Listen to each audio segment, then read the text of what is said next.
Welcome to the special edition of Orioles on the Verge. This is Zach Spedden, joined as always by Bob Phelan and Nick Stevens. And we're coming to you in the middle of this week because we are very happy to be joined by an Orioles prospect. He's a right-handed pitcher in the Chesapeake Bay Sox bullpen. He is Keagan Gillies. Keagan, how are you? I'm great. I'm great. How are you guys? Thanks for having me. We're glad to have you here. We're doing well. And just want to check in here. We're about a month or so into the minor league season. How are you feeling with the way that the 2025 campaign has played out so far? I'm very happy for the success I'm having early here. I think a lot of that boils down to just staying with my preparation, coming to the field every day with a plan of attack, and honestly just sticking to that. I think that's the biggest thing I'm doing right now, and hope to keep it going forward. One area where we've really seen you make some big improvements this year has been in cutting back your walks. What kind of adjustments have you been making on the mound to give you more success with your command? Honestly, it's just getting 0-1. I think that's the biggest thing for me. Looking at it last year, I wasn't getting ahead in counts early enough. So that's one thing this offseason that I've really tried to work on is regardless of what I'm throwing, how I'm throwing it, I'm getting in there 0-0 and getting that first strike. Because if you look at the percentages and the splits from 0-1 to 1-0, it's huge. I mean, and once you're 0-1, it works big into your favor. And so that's what I try to do every time I go out there. So which pitch is your favorite to throw? Which one's working the best so far this season for you? I mean, honestly, all three have been really working. I don't think I can really take one over the others. The cutter I can throw in pretty much any count. I think last year the one thing I've struggled with a lot was getting the splitter in zone, or at least from a strike to ball standpoint. A lot of it was ball to ball, so I was getting a lot of takes on that pitch. Even though it's a really good pitch metrically, I was still getting a lot of takes. So that's one thing that I focused on hard this offseason is to try to get that more in zone or at least from strike to ball so I can get a little bit more swing and misses on it. Yeah, we've talked in the past. You're kind of like a Felix Bautista type reliever, so I think fans need to anticipate the next Felix Bautista coming up here. Well, I appreciate that. I wish I had the 102 in the back pocket. Right, right. We'll get there one day. But going back to your time at Tulane, you rebounded nicely from the COVID-shortened season in 2020 to put up great numbers out of Tulane's bullpen before the draft. How did you use that downtime to improve? And what parts of that development are still a part of your game today? Yeah, so I started training at Top Velocity in Covington, Louisiana, which is about 50 minutes to an hour from New Orleans.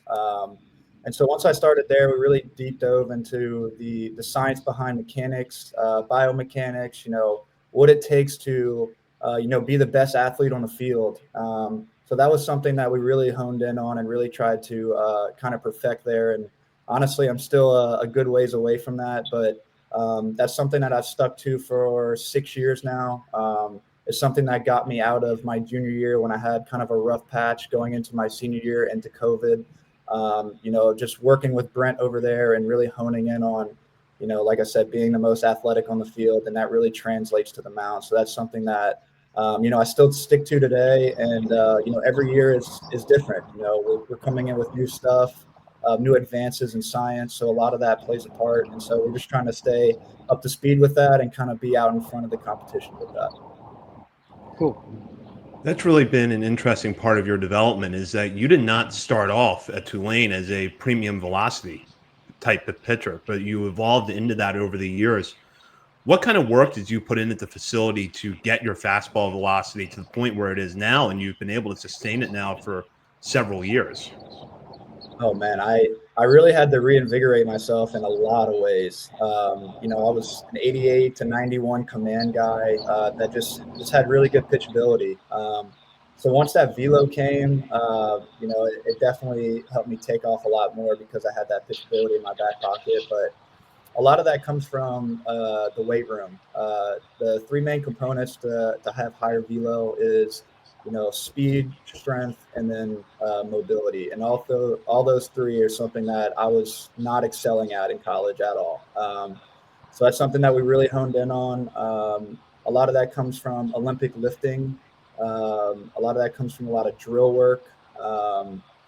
And, I think both of those, combining that on the mound, is something that really helped me take off.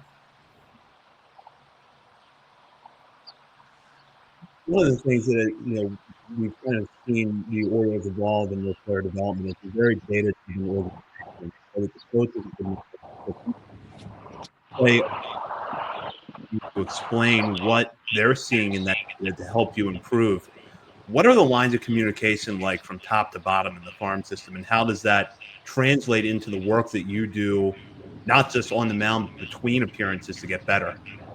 A lot of that comes from one, our pitching coach, Jordy Henry's very good at helping us with that, and not only translating it, but taking it from Omar, which is our platform that we get a lot of our data from, taking that data and then transferring it to us to work on certain drills. Whatever we're trying to work on is what they're attacking, and we have meetings every 1 or 2 weeks with relievers, so we can kind of go over a lot of this stuff and see where we are in our game plan, as well as what the data is telling us, what we need to do a little bit better, and then we hone back in on that during the week and catch play, and then ultimately try to implement that in game. And speaking of data, and this day and age, I feel like pitch design is in a really fun place where it's like age isn't really as important anymore with the velocity training and pitch design. If you have, like, the Orioles have been able to identify some older guys and add a splitter, or the new thing this year, kick change, add some velocity.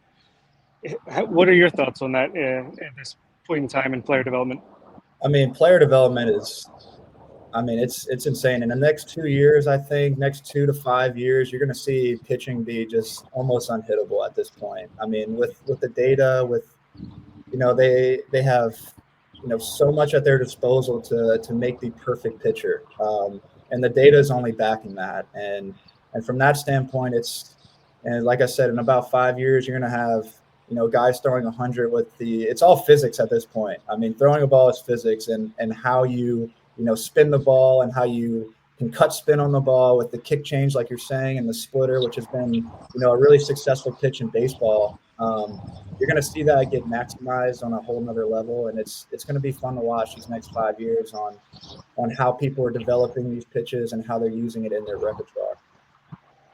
Are there any pitches you're working on behind the scenes? We've seen a lot of relievers go from pitching out of the bullpen to adding a pitch or two and then going back to starting. Is that in your future? No, I don't know if that's in my future necessarily, but I'm just trying to perfect the 3 pitches that I have right now. I think adding a 4th would just add some confusion in there with what I'm trying to do. So I'm going to stick with the 3 I got and try to perfect them to the best as I can. No, I think that's a good move. It's working for you right now. So yeah. What is it like to go from starter to reliever? Because often when we're following a player's development, it always seems like when someone is starting as a struggler or struggling as a starter, people will look at them and say, well, if you put them in the bullpen, the velocity will ramp up. That has worked for you, but it doesn't work for everyone. So what is that transition like? It was a little bit easier for me just from starting my first 2 years in college as kind of a starter, and then transitioning to the bullpen, and then back to a starter in pro ball. So I already had that experience. I felt really comfortable in the closing role my last 2 years at Tulane. So going back to the starting role, it's fun to be a starter, but for me, it didn't get my rocks off as much as coming in the ninth and closing it down. But it's a tough transition at first, because you got to think you're going every 6 days usually as a starter, and you go to the bullpen, and now you're looking at 2 or 3 times a week. So a lot of that is recovery, and not so much as pitchability and stuff. I think recovery is the biggest tool in that, and also just your routines change a lot.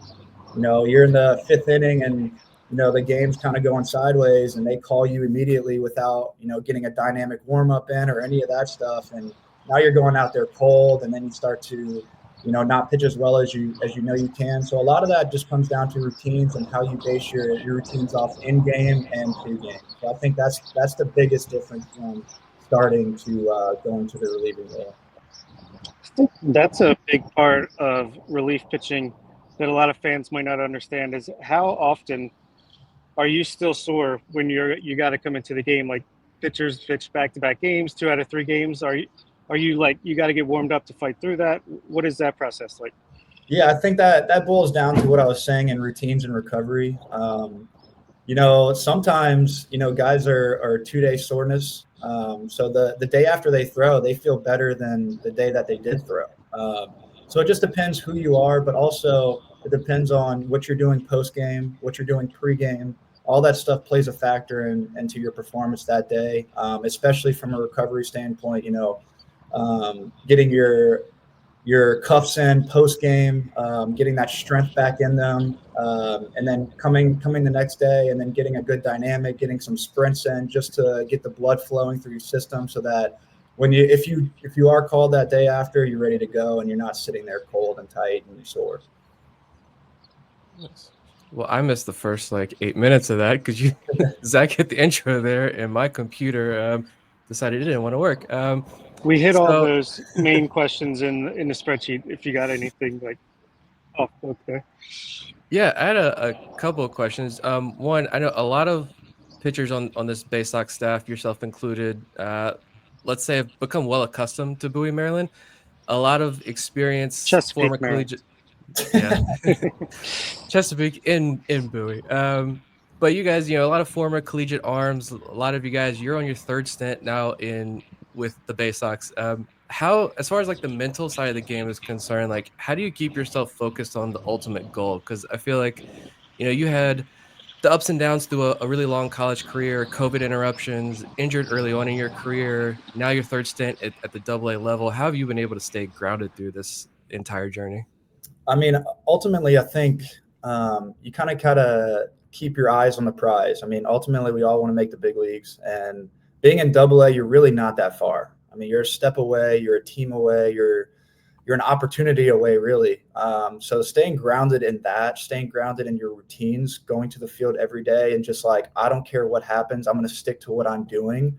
And obviously, when you get in those routines, you want to get there, you want to analyze what your body's feeling that day, all that stuff. But ultimately, if you stick to your routines and stick to what you're doing, opportunities are out there. I mean, you've seen a lot of guys that have moved out of this org, out of other orgs that have come to our org and gotten the opportunity to be in the big leagues from AA, high A, AAA. It just doesn't matter at that point. It's all about opportunities. And as long as you show up every day, do what you can do and what you can control, you're going to have those opportunities show up at some point for you.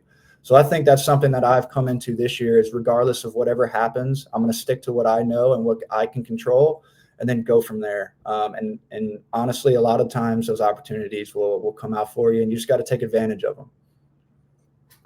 Love it. And I know you're very in tune to, the analytics and the data and really studying everything about the art of pitching, really. You haven't pitched in a AAA game yet, but you do have spring training game appearances under your belt. And I think I can speak for a lot of people when I say that, that Roberto Mercado, hate to see you go, love to watch you leave tweet is going to hit pretty hard when you're the one in the photo. But once you get to the AAA level, there's the different baseball in AAA and the pros, and it's different from what you're using down in AA and below. I'm sure you've trained with that in preparation for that. And for fans, myself included, who may not fully understand, what are the major differences there between those two balls and how that affects, maybe your preparation, or what impact does that have on your stuff, and how are you kind of preparing for that as you hopefully, see the next level? Yeah. So just a baseline on the different balls is the minor league balls want to rise, have vertical.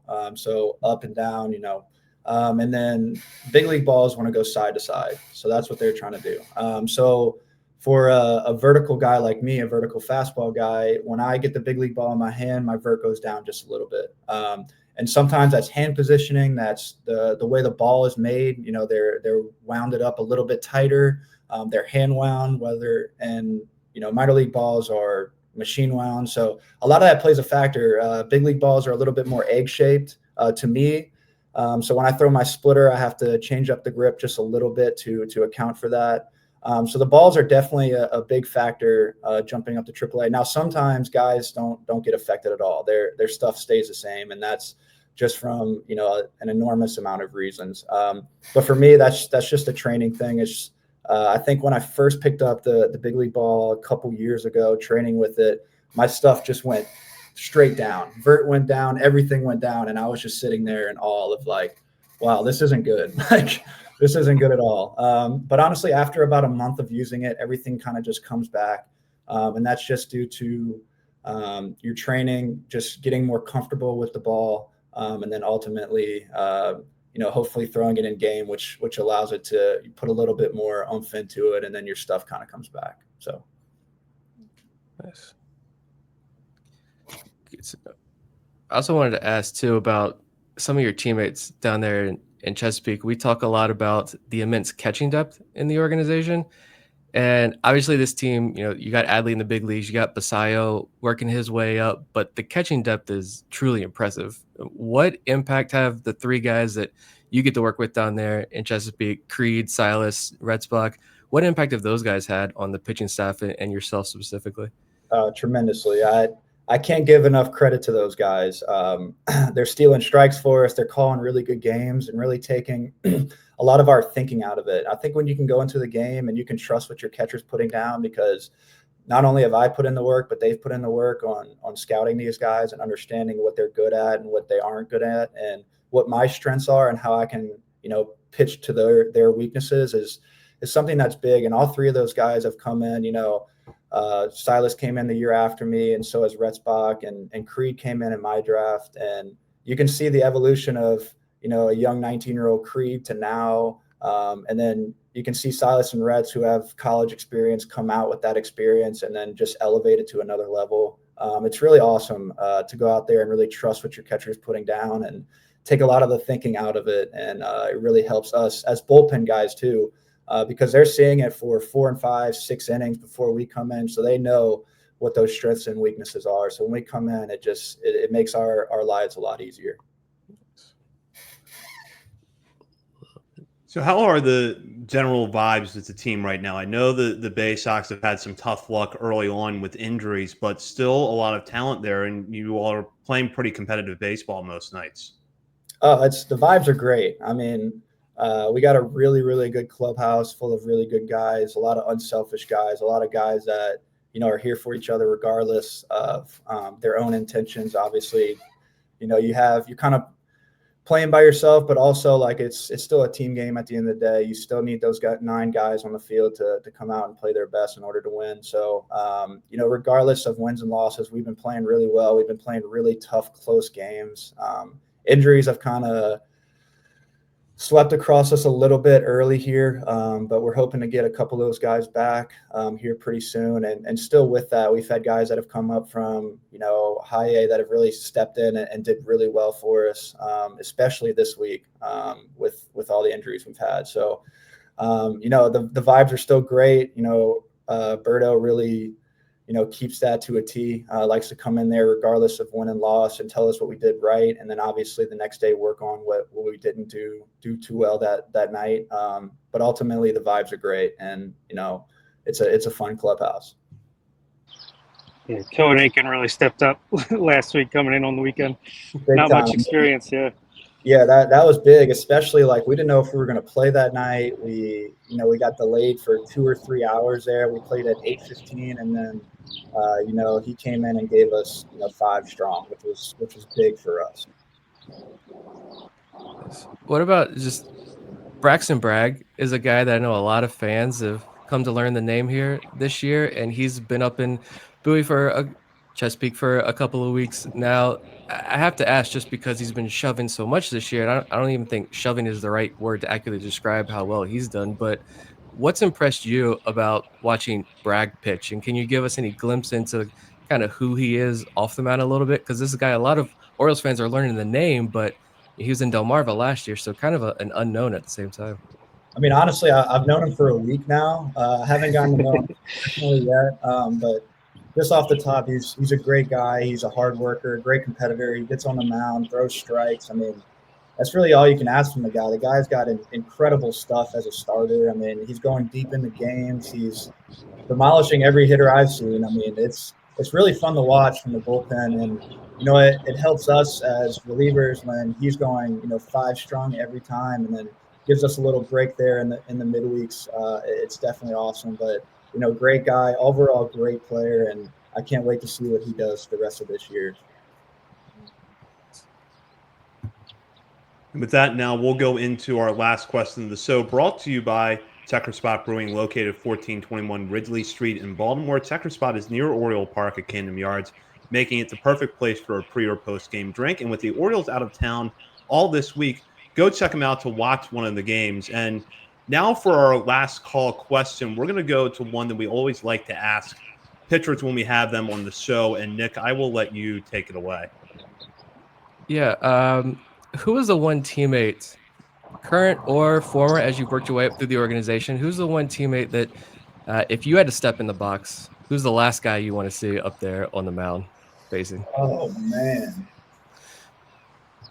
that's a tough one. I mean, honestly, lately we've been seeing, how well Levi Wells and Zach Fruit and those guys have been throwing. I think either two of those with 99 to 100 coming at me, I don't want any part of that. I'm gonna be honest. Like, I don't think I want any part of any of our pitching staff. But if I see 99 to 100 coming in, I'm running out of the box. There's just absolutely no chance I'm getting anywhere near the box for that. So I'd have to say one of those two guys, just because it's a deadly fastball with some explosive off speed.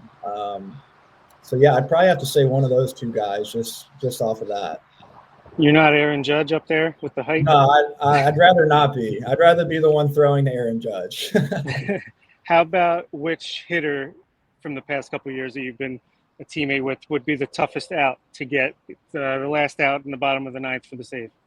Yeah, I think one or two would be obviously Jackson when he was here with us. I mean, he was unbelievable. It was hard to really get him out. He was so mature with his approach in the box that it didn't matter. He wasn't swinging at ball to balls. He wasn't, sometimes even swinging at strike to balls. He had a mature approach up there, and that was tough. I'd say probably the next guy would be like a Basayo, just because he can cover each quadrant of the box, and not only cover it, but also cover it with power.